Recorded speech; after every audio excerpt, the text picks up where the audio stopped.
Hai, nama saya Nurfati Nabila binti Azizain, nombor matriks 22070088.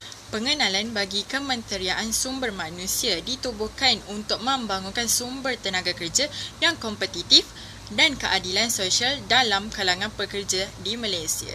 Ia memastikan dasar-dasar sumber tenaga manusia yang digubal berkualiti dan praktikal untuk dilaksanakan. Bagi perkhidmatan sokongan seperti keperluan penjawatan, kewangan dan kelengkapan peralatan pengurusan dan pentadbiran mencukupi.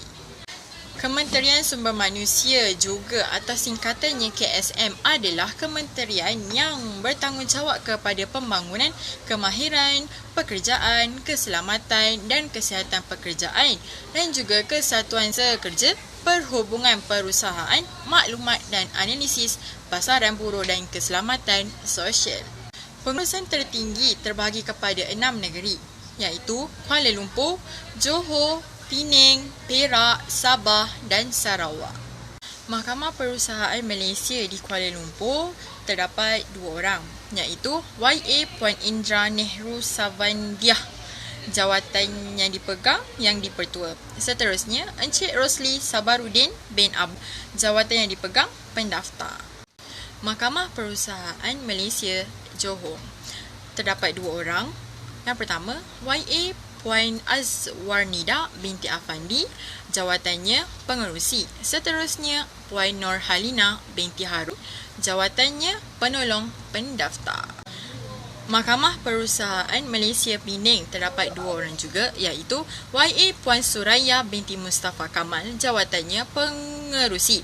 Seterusnya, Puan Rahmatun Nisa Bevi binti Muhammad Mikdahdu, jawatannya penolong pendaftar. Bagi Mahkamah Perusahaan Malaysia Perak pula, terdapat 2 orang juga, iaitu YA Tuan Zulhelmi bin Hassan, jawatannya pengerusi. Dan seterusnya, Encik Abdul Ghaffar bin Abdul Rahman, jawatannya penolong pendaftar. Seterusnya, Mahkamah Perusahaan Malaysia Sabah terdapat 2 orang, iaitu YA Tuan Indra bin Haji Ayub, jawatan pengerusi. Seterusnya, Encik Jazizan Muhammin, jawatan penolong pendaftar. Dan akhir sekali, Mahkamah Perusahaan Malaysia Sarawak terdapat 1 orang sahaja, iaitu Encik Wahid bin Olin, jawatan penolong pendaftar. Nama saya Nuzurina binti Abdul Razak, nombor matrik 22070155. Saya akan menceritakan tentang sejarah Mahkamah Perusahaan Malaysia, prosiding mahkamah dan piagam pelanggan.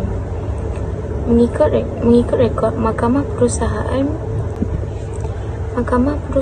Malaysia pernah ditempatkan di bangunan Kuo Yin Bank, Jalan Tun Razak pada tahun 1970 yang dipertua Mahkamah Perusahaan Malaysia pada waktu itu ialah Encik Muhammad Abraham. Sekitar tahun 1977, Mahkamah Perusahaan Malaysia berpindah dari bangunan kayu Kerajaan Negeri Selangor di Jalan Duta, Kuala Lumpur. Dengan ini, mahkamah juga beroperasi selama 10 ke 15 tahun di lokasi tersebut. Berikutnya, peralihan permintaan kerajaan sekitar tahun 1990. Mahkamah Perusahaan Malaysia dipindahkan ke bangunan Wisma Stride. Terdapat dari kurang 10 mahkamah yang beroperasi pada awal penubuhan Mahkamah Perusahaan Malaysia. Prosedur mahkamah pula pada awalnya perbicaraan kes dijalankan dengan menggunakan rakaman audio untuk merekod prosedur mahkamah dan nota dicatat secara verbatim oleh pengerusi mahkamah dengan menggunakan tulisan tangan pada sekitar 1970. Gabungan teknologi dan kitalan mahkamah telah mula dibangunkan pada tahun 2006 dengan merealisasikan platform e-Mahkamah Perusahaan EMP dan Perusahaan Sistem Perekotan Digital SPD pada tahun 2014. Transkrip digital yang dijana melalui sistem SPD. Nota secara tulis tangan kini adalah pilihan. Akhir sekali, piagam pelanggan. 1. Membicarakan dan memutuskan setiap kes yang dirujuk dalam tempoh 16 bulan bagi kes pembuangan kerja dan 12 bulan bagi lain-lain kes. Yang kedua ialah mengeluarkan keputusan dalam tempoh 3 bulan dari tarikh hujahan bertulis terakhir difailkan. Ketiga, memberi pengiktirafan kepada perjanjian kolektif yang diamanahkan dalam tempoh 6 minggu.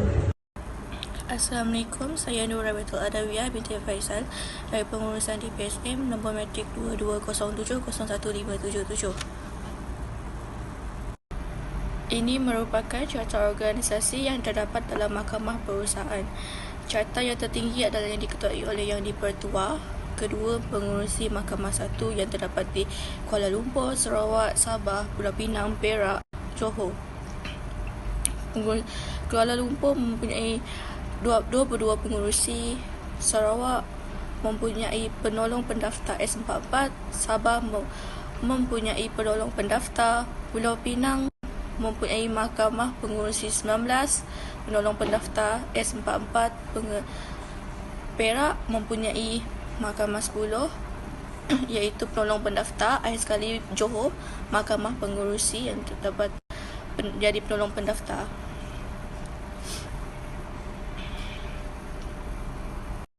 Mahkamah Perusahaan juga mempunyai logo EIC iaitu E-Industrial Court. Di setiap reka bentuk atau warna dalam logo tersebut mempunyai maksud masing-masing. Contohnya warna putih dan biru. Warna putih dan biru menunjukkan semua kes mahkamah Malaysia melibatkan pekerja berkolor biru dan berkolor putih. Seterusnya, tangan yang memegang tertikus di dalam logo Mahkamah Perusahaan tersebut ialah membawa maksud orang awam dapat menyemak atau mengetahui kedudukan kes mereka secara online melalui internet. Seterusnya, 5 bulatan biru yang terdapat dalam logo tersebut membawa maksud gambaran bahawa EMP boleh diakses secara global serta melibatkan 5 buah cawangan Mahkamah Perusahaan di Malaysia iaitu di Pulau Pinang, Perak, Johor, Sabah dan Sarawak. Seterusnya, lingkaran yang berwarna coklat kemerahan di dalam logo tersebut melambangkan kepantasan dalam mengakses sesuatu maklumat yang ada di dalam kandungan EMP. Akhir sekali, kotak 4 segi dikelilingi logo juga membawa maksud kedaulatan undang-undang yang terdapat di dalam prinsip rukun negara Malaysia. Mahkamah Perusahaan mempunyai pengurusi yang berada di tempat Kuala Lumpur seperti Puan Indra Nehru Savania sebagai Presiden, Tuan Muhammad Zulbahrin bin Zainuddin sebagai Chairman, Puan Nur Azhar binti Abdul Aziz sebagai Chairman, Tuan Agustin Anthony sebagai Chairman dan lain-lain. Yang di Sarawak pula tak ada nama tapi sebagai Chairman, Pulau Pinang Puan Suraya binti Mustafa Kamal sebagai Chairman, Perak Tuan Zulhelmi bin Hassan sebagai Chairman, Johor Puan Azwar Nida binti Afandi sebagai Chairman, Sabah Tuan Indra bin Haji sebagai Chairman, Pulau Pinang Tuan Amrit Singh sebagai Chairman. Assalamualaikum, nama saya Nur Emira Suraya binti Muhammad Syukur. Nombor matrik saya 22070113. Hari ini saya nak bentangkan tentang visi-misi, fungsi dengan objektif Mahkamah Perusahaan. Visi-misi ialah untuk menjadikan sebuah organisasi yang unggul dalam mewujudkan suasana pertubuhan perusahaan yang harmoni. Misi pula mendukung keadilan sosial dan mengekalkan hubungan perusahaan yang harmoni melalui anugerah mahkamah dan perjanjian kolektif. Fungsi ialah untuk membincangkan dan menurun keputusan atau award pertikaian perusahaan sama ada yang dirujuk YB Menteri atau rujukan terus oleh pihak yang bertikai, mendaftar dan memberi pengisytiharaan perjanjian kolektif yang diamanahkan oleh majikan atau kesatuan. Objektif ditubuhkan untuk mewujudkan suasana keharmonian perhubungan perusahaan melalui proses timbang tara dan keputusan mahkamah selaras dengan Akta Perhubungan Perusahaan 1967. Untuk kesimpulannya, Mahkamah Perusahaan sepatutnya adalah sesuatu yang mudah dan tidak rumit seperti diamalkan di mahkamah sivil. Bidang kuasa Mahkamah Perusahaan adalah tertakluk kepada peruntukan yang termaktub dalam Akta Perhubungan Perusahaan 1967. Adalah jelas bahawa hakikat Mahkamah Perusahaan sebuah tribunal adalah tidak dapat dinafikan. Keputusan yang dikeluarkan oleh Mahkamah Perusahaan akan dikemukakan kepada Mahkamah Tinggi dalam bentuk semakan kehakiman dan bukannya dalam bentuk rayuan. Di samping itu, Mahkamah Perusahaan juga tidak ditakrifkan sebagai mahkamah di bawah Akta Mahkamah Rendah 1948. Dan demikian kefahaman yang jelas oleh pengamal undang-undang semasa peguam di Mahkamah Perusahaan amat penting bagi membantu perjalanan Mahkamah Perusahaan tanpa terpaksa berhadapan dengan bantahan-bantahan teknikal sehingga melambatkan proses penyelesaian kes Mahkamah Perusahaan. Sekian dari saya.